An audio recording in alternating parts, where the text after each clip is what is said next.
Hola a todos y bienvenidos de vuelta a Guerrero Espectral, y hoy les traigo dos historias, y la primera la hemos titulado La casa junto al cementerio. El norte de España es un lugar muy especial, no solo por lo bello de sus lugares, pero también por las tradiciones de esta región. Lo paranormal no era algo lejano y removido de la realidad cotidiana de esta buena gente.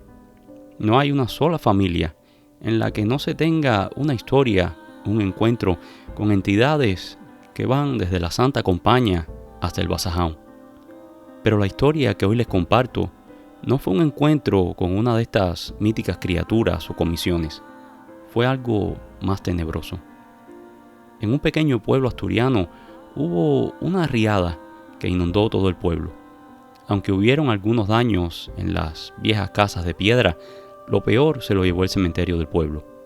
La fuerte corriente arrastró tumbas, nichos y todo lo que se encontró a su paso.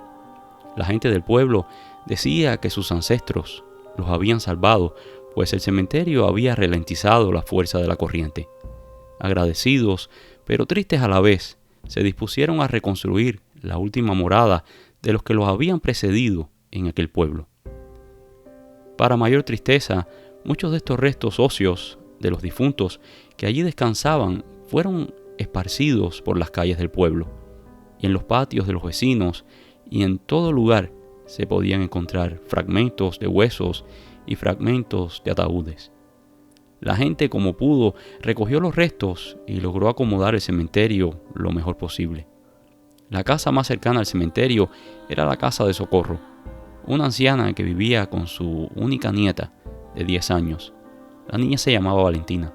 Socorro y la niña la estaban pasando verdaderamente mal, pues recientemente los padres de Valentina habían fallecido en un accidente de coche. Las dos solas iban arreglándoselas como podían, con la ayuda de algunos parientes y de los vecinos del pueblo. La casa de Socorro fue una de las más afectadas por su proximidad al cementerio. La casa se inundó casi más de 1 metro. El agua arrastró tierra del cementerio y parte de los cuerpos hacia el interior de la casa. En el patio se podían ver huesos y pedazos de ataúdes y otros escombros que venían del cementerio. Socorro estaba muy orgullosa de Valentina, pues la niña no se asustó ni se echó para atrás a la hora de limpiar la casa. Con mucho respeto, tomó los huesos que encontró y los puso en una funda de tela. La vida del pueblo se fue normalizando poco a poco hasta que una noche Socorro y Valentina escucharon unos ruidos en la cocina. La niña, valiente, fue a la cocina, pero no vio nada. Todo estaba en orden. Y así pasó varios días. Se escuchaban ruidos venir de la cocina, pero no se sabía el origen. Una noche Valentina y la abuela estaban comiendo unas uvas que les había traído Manolete, el primo de Socorro. Estaban entretenidas, charlando, cuando se escuchó un ruido. Algo cayó al suelo. Y esta vez el ruido venía de un lugar diferente. Venía de la sala. Cuando fueron a revisar, vieron que el crucifijo que estaba en la sala estaba en el suelo. Aquella cruz había estado colgando allí por más de 100 años y solo se movía cuando Socorro limpiaba la casa. A Socorro aquello le dio muy mal fario y se presignó inmediatamente, pero sin hacer mayor espaviento. Con la misma discreción regresó la cruz a su lugar y le dijo: «Nada, niña, sigamos con las uvas. Debe ser que se zafó el clavo del crucifijo. Ese clavo es más viejo que yo». Valentina sintió de acuerdo, pero una parte de ella exhibía su escepticismo con lo que había dicho la abuela. A la mañana siguiente, las dos se levantaron muy temprano para ir a trabajar a la huerta. Y cuando pasaron por la sala, Valentina vio cómo la abuela le daba la vuelta al crucifijo, pues estaba boca abajo. La abuela otra vez se presignó y rezó casi sin mover los labios. A la hora del almuerzo, las dos regresaron a la casa de la huerta, pero menuda sorpresa se encontraron al abrir la puerta de la casa. Todo estaba patas arriba. Nada estaba en su lugar. Parecía como si la riada hubiese vuelto, pero esta vez sin agua. Socorro agarró la tranca que estaba detrás de la puerta. Este era un pedazo de madera que ponían para asegurar las puertas en la noche. Y le dijo a la niña: «Sale y busca a Manolete y a los muchachos». Valentina entendió la orden. y la acató inmediatamente. Socorro revisó toda la casa con la tranca en la mano, pero allí no había ni un alma, no al menos que ella pudiera ver. Socorro no perdió tiempo y comenzó a organizarlo todo. Y en ese momento llegó Manolete con los chicos, armados con sus escopetas y sendos palos. No hay nadie, le salió Socorro al paso para tranquilizarlos. Parece que alguno de los chicos del pueblo nos hizo una broma. Manolete le dijo a Socorro que uno de los chicos se quedaría con ella en la casa. Las mujeres decidieron no regresar a la huerta y se pasaron el resto del día arreglando la casa. La oscura noche llegó y, tal como lo prometió Manolete, uno de los hijos, Juan, el más grande y fuerte, armado con su escopeta, vino a dormir con la niña y la anciana. Jugaron una partida de cartas para pasar el tiempo, pero cuando más entretenidos estaban, se comenzó a escuchar un estruendo alrededor de la casa. Era como si tiraran piedras contra la edificación. Incluso rompieron los cristales de la ventana de la cocina. Escopeta en mano, Juan se paró en la entrada de la casa y comenzó a disparar. Le disparaba a algo que parecía como una sombra que corría alrededor de la casa. Aquella sombra no parecía correr normalmente, parecía como volar. No se le veían los pies y a la velocidad que iba, no había ser humano que pudiera hacerlo. Pronto los vecinos salieron al escuchar los disparos y algunos de ellos también dispararon sus viejas escopetas. Cerca de 20 tiros se dispararon y la sombra desapareció en la oscuridad del cementerio. Enseguida llegaron Manolete y los otros. Nadie se podía explicar qué era aquello. Manolete y los hijos se quedaron esa noche, pues insistieron en que Socorro no debería quedarse sola allí con la niña. A la mañana siguiente buscaron en los alrededores de la propiedad, pero no encontraron nada, ni pisadas, ni sangre, nada. Esa noche, Manolete, para estar más tranquilo, le pidió a todos sus hijos que se quedaran con Socorro y así lo hicieron. Por la próxima semana todo estuvo bien. Parecía que todo ya había pasado. Socorro incluso les dijo a los muchachos que se fueran a dormir a sus casas, que de seguro ya todo aquello había pasado y todo estaría bien. Los chicos insistían en quedarse, pero no había quien pudiera discutir con la cabeza dura de Socorro. Manolete también insistía en que los chicos se quedaran, pero ella se negaba. A regañadientes, los chicos aceptaron y se fueron a dormir a sus casas. A la tercera noche de estarse quedando solas, Socorro y Valentina estaban en la cocina. Estaban en la cocina fregando la loza después de haber cenado, cuando de repente un boom resonó en toda la casa. Los ojos de Socorro buscaron el crucifijo, y tal como lo esperaba, allí estaba, el Cristo de cabeza. Se llevó las manos al pecho e hizo una oración. Valentina se acercó a la abuela, pero no por buscar refugio, sino para protegerla. Las pocas luces que alumbraban la vieja casa de piedra comenzaron a fallar. No era posible, la misma Socorro las había reabastecido de combustible, y un viento fuerte sopló y dejó la casa a oscuras. Junto con la luz se fue el calor. La casa estaba helada, y el olor de las mechas apagadas llenó la habitación. Socorro, con mano firme, encendió las lámparas, y una piedra redonda de unas 2 pulgadas se clavó en un cuadro de la Santísima Virgen. Los cristales cayeron al suelo haciéndose añicos. Lo que rondaba la casa y trataba de asustar a las mujeres no quería nada que ver con lo sagrado. Valentina dejó ir un grito de dolor, y la abuela inmediatamente echó mano a la tranca otra vez. Pero allí no había nadie. La niña se quejaba de un ardor insoportable en la espalda. Cuando Socorro la revisó, vio que por debajo de la blusa, en su blanca piel, se dibujaban 3 rayas, 3 marcas, 3 garras que recorrían desde el hombro hasta la mitad de la espalda de la chica.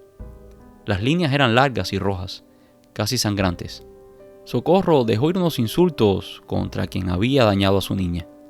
Socorro recorrió la casa como una fiera, buscando al agresor, pero no había nadie. Los vecinos escucharon la algarabía de Socorro y vinieron a auxiliarla. Los vecinos vieron el cuadro de la Virgen con la piedra clavada y el crucifijo boca abajo. Inmediatamente concluyeron que aquello era obra del maligno. Manolete no permitió que se quedaran solas en aquella casa y esperó a que Socorro recogiera unas cosas para llevárselas a su casa. A regañadientes, Socorro juntó algunas cosas y aceptó pasar la noche a casa de Manolete. No hicieron más que salir de la casa cuando las puertas y ventanas comenzaron a azotarse solas.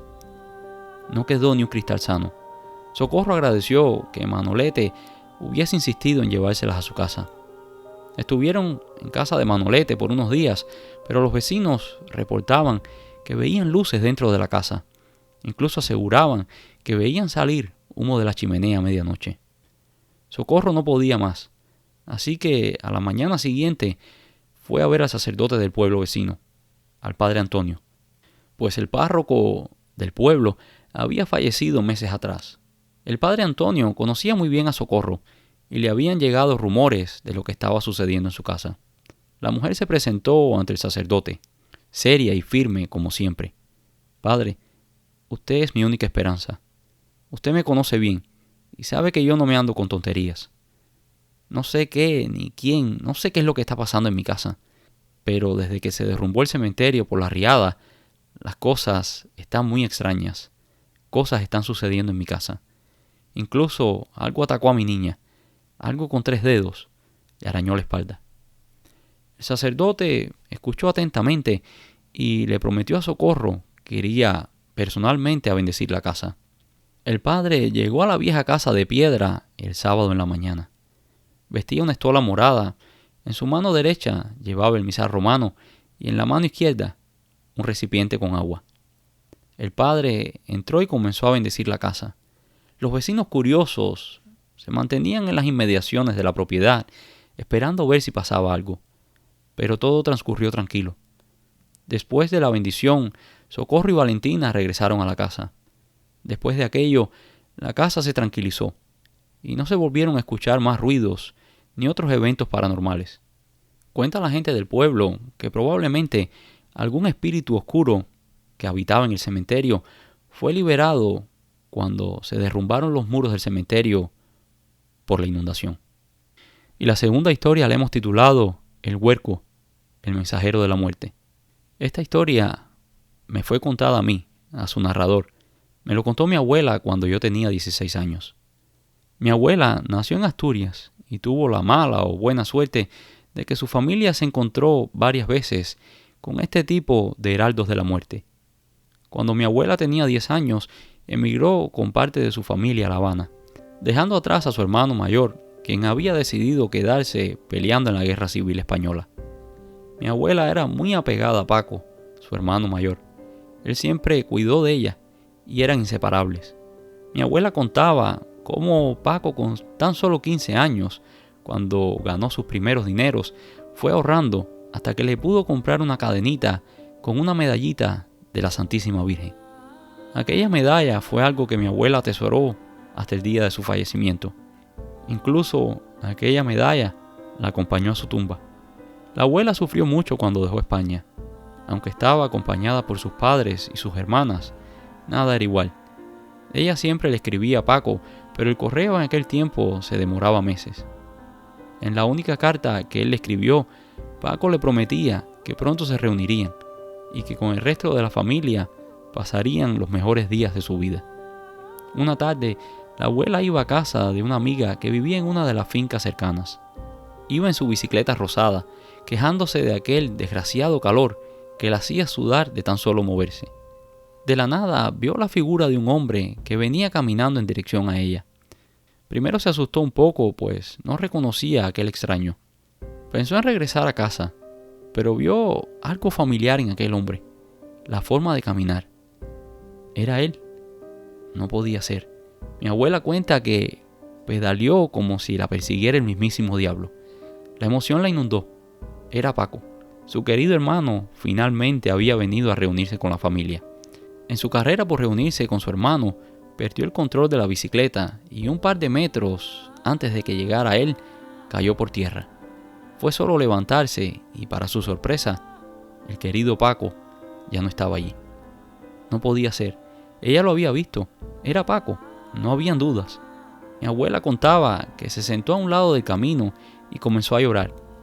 Después le vino la idea a la cabeza de que tal vez él había ido directo a la casa. Así que regresó a la casa a toda velocidad. Venía con las rodillas llenas de sangre, pues se había herido cuando se cayó. Sus padres se asustaron mucho al verla en aquellas condiciones. ¿Qué pasó, hija? Mamá, ¿dónde está Paco? Yo lo vi. No, hija, sabes que Paco está en España. Pero yo lo vi, venía por el camino. Cuando estaba llegando a él me caí, pero no me vino a ayudar. Cuando me levanté, ya no estaba. Tal vez vino para acá, para la casa. No, hija, seguro estás confundida. Seguro fue otra persona que se te pareció a él. No, mamá, era él. Estaba muy serio y no me habló, pero era él. Contaba mi abuela que su madre comenzó a llorar en aquel instante. El huerco, mi hijo está muerto. La abuela contaba que ella comenzó a sentirse muy mal, pues pensaba que por su comentario ahora su mamá estaba muy triste. Para sorpresa de todos, días después llegó un telegrama avisando de la triste noticia que había fallecido Paco. En efecto, Paco había muerto en el frente de batalla, el mismo día que mi abuela lo había visto. Años después, mi abuela, hablando con su madre, le preguntó qué era aquello del huerco. Su mamá le contó que la familia había recibido aquella visita varias veces en el pasado. La primera en encontrarse con aquel ser fue su tía. Contaba que su mejor amiga estaba muy enferma y tenía que ir a la ciudad para su tratamiento. Su amiga perdió mucho peso y se veía muy mal. Ella misma sabía que los tratamientos no le estaban haciendo nada, que eran inútiles, que la enfermedad ya la consumía. Antes de ir por última vez a la ciudad, se despidió de mi tía y le dijo que este sería su último viaje. Mi tía le dijo: «¿Qué va, mujer? Verás que en 2 días estás de vuelta como siempre y ahora vas a venir mejor». Mi tía decía que nunca olvidó la sonrisa con la que se despidió su amiga. La tía rezaba constantemente por la recuperación de su amiga. Pasaban los días y la chica no volvía al pueblo. La tía iba a casa de su amiga para ver si tenían noticias, pues en aquellos años no habían teléfonos ni nada de esos inventos. Un día, la tía estaba trabajando en la huerta y vio pasar a su amiga. La tía le gritó, pero la amiga siguió como si nada, ni la miró. La amiga se veía blanca y muy seria, con los ojos clavados en el horizonte. La tía no quiso molestarla, tal vez estaba mal, tal vez el médico finalmente le había dicho que su tratamiento no estaba siendo efectivo. La tía trataba de concentrarse en su trabajo en el campo, pero no podía. Así que fue a casa de la amiga, y que fuera lo que Dios quisiera. A unos metros antes de llegar a la casa, escuchaba los gritos de la familia de la amiga. La chica había muerto. Había muerto aquella misma mañana. Confundida, mi tía dijo que no era posible, que ella la había visto pasar por el camino. Las hermanas de su amiga le aseguraron que no era posible, que tenían en sus manos el telegrama. Una de las vecinas la llevó a un lado y le dijo: «Hija, eso que viste fue el huerco». El huerco toma la forma de la persona que ha muerto o quien está cerca de morir para anunciar que esa persona ya va a fallecer. No es bueno mirarle a los ojos. También el huerco nos anunció la muerte de papá. Siguió contando la madre de mi abuela. Papá ya estaba muy anciano, ya casi no se levantaba de la cama. Y una mañana vino a la casa Andrés, su mejor amigo. Yo estaba con mi mamá haciendo los quehaceres de la casa, cuando Andrés llamó a la puerta. «Buen día, vine a ver si me prestan una soga para sacar agua del pozo». Se la pedí al viejo que estaba sentado allá abajo en la higuera, pero me ignoró. Parece que está bravo conmigo. Andrés se refería a mi padre como el viejo. Mamá y yo nos miramos. Papá lleva días que no se levanta de la cama. Andrés se puso blanco y salió corriendo en dirección a la higuera. Momentos después regresó más blanco aún. Yo vi al viejo que estaba sentado bajo la higuera en el camino. «Debes estar confundido, Andrés. Papá está ahí acostado. Le acabamos de dar el desayuno». Andrés y mamá compartieron una mirada cómplice. Andrés bajó al pueblo y le pidió al padre que fuera a darle extrema unción a papá. Y mamá comenzó a preparar todo para el funeral. Ella estaba segura de que Andrés había visto al huerco y que papá no viviría mucho más. Y así fue. Esa misma noche falleció mientras dormía plácidamente, rodeada por todas nosotras. Y esto es todo por hoy. Espero que estas historias les hayan gustado. Si lo hicieron, déjanos un like y si no lo has hecho todavía, por favor suscríbete. Gracias y nos vemos en el próximo video.